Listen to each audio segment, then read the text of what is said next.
నమస్తే అండి. నేను మీ రూప. ఎలా ఉన్నారందరూ? నేనైతే చాలా బాగున్నానండి. మీరందరూ కూడా బాగుండాలని మనస్ఫూర్తిగా కోరుకుంటున్నాను. ఈ వీడియో అయితే నేను అమ్మమ్మ వాళ్ళ ఊరు వెళ్ళానని చెప్పాను కదండీ! అక్కడి నుంచి రిటర్న్ అయ్యేటప్పుడు వీడియో అనమాట. ఉదయమే 4 గంటలకైతే నిద్ర లేచి బయలుదేరాము. ఇంకా టైం అయితే అప్పుడు 5 గంటలవుతుందనమాట. మాతో పాటు అందరిని నిద్ర లేపేసాము. మా బుడ్డోడేమో ఇంక నేను వీడియో తీస్తుంటే సెల్ లాక్కుందామని చూస్తాండు.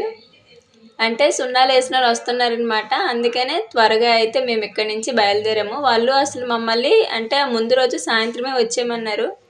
కానీ ఇంకా ఆ రోజు పెళ్ళి ఉందని చెప్పాను కదా! చెల్లె వాళ్ళు పెళ్ళికెళ్ళారనమాట. అందుకని వెళ్ళడానికి కుదరలేదు. నెక్స్ట్ డే అయితే ఇంకా ఎర్లీగా అయితే ఇంకా మా అక్కయ్య వాళ్ళ ఆయన అయితే మమ్మల్ని వదిలిపెట్టడానికి అయితే వచ్చారు. అప్పుడే లైట్‌గా తెల్లారుతుందండి. అదీ కాకుండా చుట్టూ జొన్నసేననమాట. సో, ఆ పచ్చదనంలోనే పొద్దున్నే ఇంకా చాలా బాగుంది. మేము వెళ్ళే కొద్దీ ఇంకా అలాగా తెల్లారిపోయిందనమాట. ఇంకా ఇంటికైతే త్వరగానే వచ్చేసాము. అక్కడి నుంచి ఇక్కడికి కొంచెం దగ్గరేలెండి.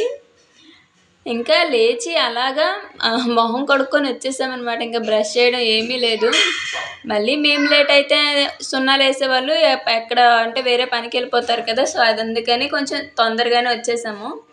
వచ్చేసి ఇంకా ఎవరి పనిలో వాళ్ళైతే ఇంకా అంటే ఒక్కొక్కళ్ళం ఒక్కో పనైతే ఇంకా అలా చేస్తున్నామనమాట. అదీ కాకుండా సున్నాలేయడం అంటే చెప్పనవసరమే లేదు. మొత్తం కూడా ఇదంతా సర్దుతున్నాం. అన్నీ కూడా మేడ మీద పెట్టేసి సున్నమంతా ఏసేసి నీట్‌గా కడుక్కున్న తర్వాత కిందకి తీసుకొచ్చుకుందామని అయితే అనుకున్నాము.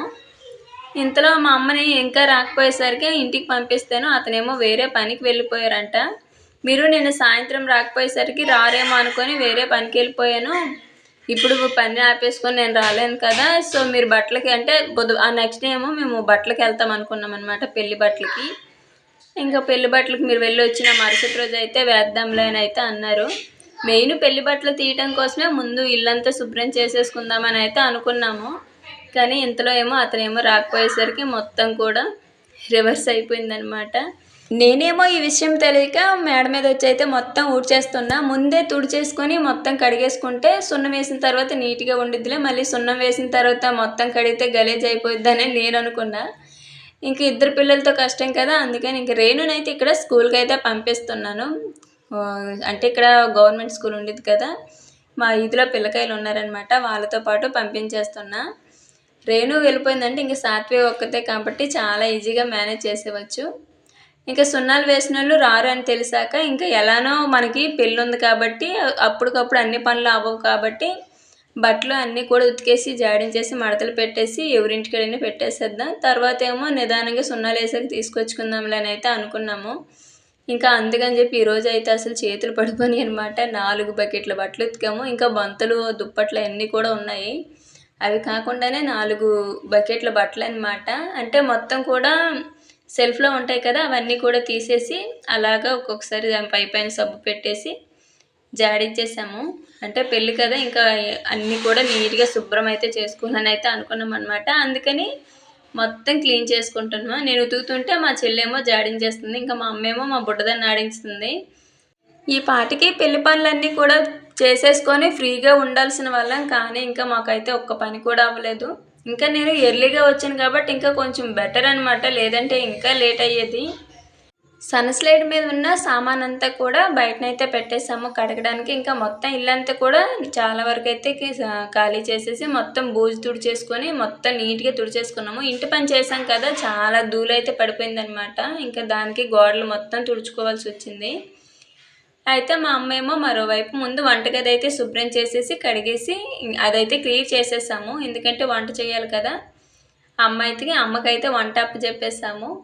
ఒకవైపేమో అన్నం వండేసింది. మరోవైపేమో రసం కూడా చేసేసింది. ఇంకా కూర ఏం వండుదామా అని ఆలోచించి మరేమో పకోడీ అయితే చేస్తుంది. అంటే రసంతోటి నాకు పకోడీ చాలా ఇష్టమనమాట. ఇంట్లో ఒకటి క్యాబేజీ ఉందనమాట.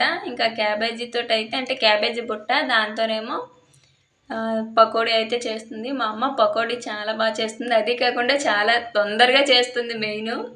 అడగగానే త్వరగా ఒక 10 నిమిషాల్లో అట్టట్ట చాలా స్పీడ్‌గా చేసేస్తుంది. మా చెల్లేమో ఇంకా అవన్నీ కూడా సర్దుతుంది. సర్దేసి మంచాలు కూడా బయట పెట్టేసి చిన్న మంచం అయితే కడిగేసాము. ఇంక ఒక్క మంచం కడిగేస్తే మంచాలు కూడా త్వరగానే ముందైతే మంచాలే కడిగేసుకొని ఎందుకంటే త్వరగా ఆరుతాయి కదా! ముందు మంచాలు కడిగేసి బట్టలైతే ఉతికేసి లాస్ట్‌లో అయితే గిన్నెలు కడుక్కుందామని అయితే అనుకున్నాము. ముందు ఈ పని అంతా క్లియర్ చేసుకొని ఒక ముద్ద అన్నం తిని తర్వాత గిన్నెలు కడగమని అయితే మా అమ్మ చెప్పింది. ఇంతలో మా అమ్మ కూడా వంట అయితే అయిపోయింది కాబట్టి ఇంకా వేడి వేడిగా అయితే ఒక ముద్ద అన్నం అయితే తినేసి మిగతా పనులు అయితే స్టార్ట్ చేసాము. అలానే లాస్ట్ వీడియోలో నాకు ఒక కామెంట్ అయితే వచ్చిందండి. అదేంటంటే మా సిస్టర్కి యూట్యూబ్ ఛానల్ ఏమైనా ఉందా, లేదంటే ఫ్యూచర్లో ఏమైనా స్టార్ట్ చేస్తుందా అని అయితే అడిగారు కదండి. హాయ్ వాసివ్ గారు, ఎలా ఉన్నారు? నిజంగా మీరు రిప్లై ఇవ్వద్దని చెప్పారని నేను కామెంట్లో రిప్లై ఏమి ఇవ్వలేదు. పైగా రోజు కొంచెం షాపింగ్ హడావిడిలో అయితే ఉండి కామెంట్ కూడా నేను లైక్ చేయలేదండి, సారీ. మా సిస్టర్కి అయితే ప్రజెంట్ యూట్యూబ్ ఛానల్ అయితే ఏమీ లేదండి. ఫ్యూచర్లో ఏమైనా స్టార్ట్ చేస్తుందంటే మాత్రం అంటే నాకు తెలీదు, ఏమో అప్పుడు అవకాశాన్ని బట్టి. కానీ ఇప్పుడైతే ఛానల్ ఏమీ లేదండి. ఓకేనండి వాసివ్ గారు, థ్యాంక్ యూ సో మచ్ అండి మీ అభిమానానికి. నిజంగా మీ అందరూ నా మీద చూస్తున్న అభిమానానికి చాలా థ్యాంక్స్ అండి. వీడియో కొంచెం బోరింగ్గా ఉంది అంటున్నారు, బట్ నేను ముందు అంటే ఇప్పుడు పెళ్ళి హడావిడిలో ఉండి ఇంకా ఏమీ స్పెషల్గా అంటూ తీయలేకపోతున్నాను. ఎందుకంటే ఒక్కోటి దగ్గర పడే అంటే ఇంకా 10 రోజులే ఉందన్నమాట పెళ్ళికి. ఈ 10 రోజుల్లోనే ఇప్పటికైతే బట్టలు షాపింగ్ చేసి వాటిని మళ్ళీ మేమే స్టిచ్ చేయాలి. అలానే చెల్లికి సారీ సామాన్లు కూడా కొనాలన్నమాట. సో చాలా పనులు అయితే ఉన్నాయి. అదే కాకుండా అన్నింటినీ మేనేజ్ చేసుకునేసరికి కొంచెం ఒత్తిడి ఎక్కువగా ఉందన్నమాట. అందుకనే కొంచెం వీడియోస్ అయితే మీకు కూడా నాకు తెలుస్తుంది. కానీ కొంచెం ఎందుకంటే మళ్ళీ షాపింగ్ నుంచి అయితే కొంచెం వీడియోస్ మీకు కూడా ఇంట్రెస్ట్ వస్తాయి. ఇంకా ఎందుకంటే పెళ్ళి వీడియోస్ అంటే మాత్రం ఇంకా అస్సలు బోరింగ్గా అయితే ఉండదులేండి. పెళ్ళి వీడియోస్ మాత్రము మీకు ఖచ్చితంగా నచ్చుతాయండి. కాకపోతే ఏంటంటే పెళ్ళికి ముందు తెలిసిందే కదా, ఇంట్లో పనులు కానీ ప్రతిదీ కూడా శుభ్రంగా ఉండాలి. పెళ్ళి టైంకి పనులన్నీ క్లియర్ చేసుకోవాలి కాబట్టి అందుకనే. కాకపోతే అవే పెడుతూ మీతో నేను కొన్ని మాటలు అయితే చెప్పుకుంటూ షేర్ చేసుకుంటున్నా, అంతేనండి. అంతేగాని మీకు బోరింగ్గా ఉందంటే మాత్రం నిజంగా సారీ. కాకపోతే ఒక 2-3 వీడియోస్ అంతే. ఇంక అక్కడి నుంచి అన్నీ షాపింగ్ వీడియోస్, మ్యారేజ్వి, అలానే బట్టలు స్టిచ్ చేసినవన్నీ కూడా వస్తాయి. ఇంకొకటి ఏంటంటే మా వారు వచ్చే వరకు కూడా నాకు చిన్న టెన్షన్ అనమాట. మా వారు వచ్చాక మళ్ళీ నేను చాలా రిలాక్స్ అయిపోతాను. ఎందుకంటే మా వారు ఉన్నారంటే మాత్రం ఇంకా నాకు భయం వేయదనమాట. అంతా తను చూసుకుంటారు. తను వచ్చే వరకే నాకు కొంచెం ఈ ఒత్తిడి. సో అర్థం చేసుకోగలరనే అనుకుంటున్నాను.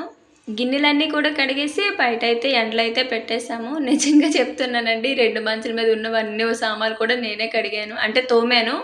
సగమేమో నేనే కడిగి మా అమ్మకి ఇస్తుంటే ఎండలో ఏమో పెట్టేసింది. తర్వాత ఏమో ఇంకా మా చెల్లి అంటే కాసేపు నిద్రపోయిందనమాట. పాపం తనకి బాగా పని పడుతుంది. తర్వాత నుంచి తను లేచి నుంచి ఇంకా నేను తోముతుంటే తను కడిగేసి మా అమ్మ ఏమో వేరు చేసేది, అంటే ఎండలో ఏమో కాలేసేసేది అనమాట. ఇంకా చకా పని అయితే తొందరగా తెలిపోయింది. గిన్నెలు కడిగేసిన వెంటనే మా చెల్లేమో బూజు తుడిచేసుకొని గదంతా కూడా కడిగేసుకుంటుంది. ఇంకా నేనేమో మేడ మీద బట్టలు ఏమైనా ఎగిరిపోయామని చూడటానికి వచ్చాను అనమాట. ఈ బట్టలన్నీ కూడా ఇంకా మావే. అలానే ఇక్కడ 2 మేడలు, అలానే ఇక్కడ ప్లేస్ లేక ఇంటి ఎదురుగా కూడా ఒక 2 మేడల మీద అయితే ఆరబెట్టాము. మొత్తం బట్టలు, దుప్పట్లు, గలేబులు అన్నీ కూడా జాడించేసి ఉతికేసామన్నమాట. మొత్తం పని అంతా కూడా ఒకే రోజు అయితే చేసేసుకున్నాము. ముందైతే సున్నాలు వేసుకున్న తర్వాత ఈ పనులన్నీ చేసుకోవాలనుకున్నాము. కానీ సున్నం వేయకపోయేసరికి దానికి ఇంకా టైం పట్టిద్ది, అతనికి ఇంకో 2-3 రోజులు ఖాళీ ఉండదు అనేసారనమాట. ఇంకా మళ్ళీ అప్పుడు పెట్టుకున్నామంటే తర్వాత అయినా ఈ పని తప్పదని చెప్పి ఇంకా ఇప్పుడు ఖాళీగా ఉన్నాం కదా, ముందు ఈ పనులు చేసుకొని అన్ని గోతాలో వేసి పక్కన పెట్టేసి సున్నం వేసుకున్న తర్వాత అన్నీ సర్దేసుకుందాంలని అయితే అనుకున్నాము. అందుకనే గిన్నెలన్నీ కూడా 2-3 గోతాలకి అయితే కట్టేసి పక్కన పెట్టేసాము సర్దకుండా. బట్టలన్నీ కూడా నీట్గా మడతేసి బీరువాలోని బ్యాగులోనైతే సర్దేశామండి. ఇంకా తర్వాత సున్నం వేసిన రోజు మొత్తం కూడా పెద్దగా కష్టమైతే ఏమీ ఉండదనమాట. బూజు తుడిచేసి మొత్తం క్లీన్గా ఉంది కాబట్టి ఇంకా అలాగే సున్నం వేసేసుకోవటమే. మా చెల్లి మాత్రము బట్టలు చాలా బాగా మడత పెడుతుంది. అలానే కబోర్డ్స్ కానీ బీరువా కానీ చాలా నీట్గా సర్దుతుంది. నాకు అది బాగా నచ్చిద్ది. చాలా ఓపికగా నీట్గా ఎన్ని బట్టలైనా సరే మంచిగా అందరూ పట్టేటట్టు అలా సర్దుకునిద్ది అనమాట. నేనైతే మాత్రము నా వరకు బట్టలన్నీ కూడా ఆరబెట్టినవన్నీ తీసుకొచ్చి పెట్టేస్తాను అనమాట. ఇంకా మడత పెట్టడం, సర్దుకోవడం అంతా కూడా మా చెల్లె చూసుకుంది. ముందు పైన అయితే సర్దేసింది, తర్వాత ఏమో కింద బీరువా అయితే సర్దుతుందనమాట. పైన మొత్తం ఎక్కువగా చీరలు అలాంటివే పెడతాము. ఇంకా కిందేమో పిల్లల బట్టలు కానీ మా బట్టలు కానీ అలాంటివి అయితే పెడతాము. మా అమ్మవి ఒకప్పుడు చాలా చీరలు ఉండేవి. ఇంకా అందులో నేనే ఒక 4-5 చీరలు అయితే తీసుకున్నా. చాలా వరకు పని అయితే క్లియర్ అయిపోయిందండి. ఇంకా వీడియో కూడా ఇక్కడితో ఆపేస్తున్నాను. మరో మంచి వీడియోతో మళ్ళీ కలుద్దామండి. వీడియో నచ్చితే లైక్ చేయండి. ధన్యవాదాలు.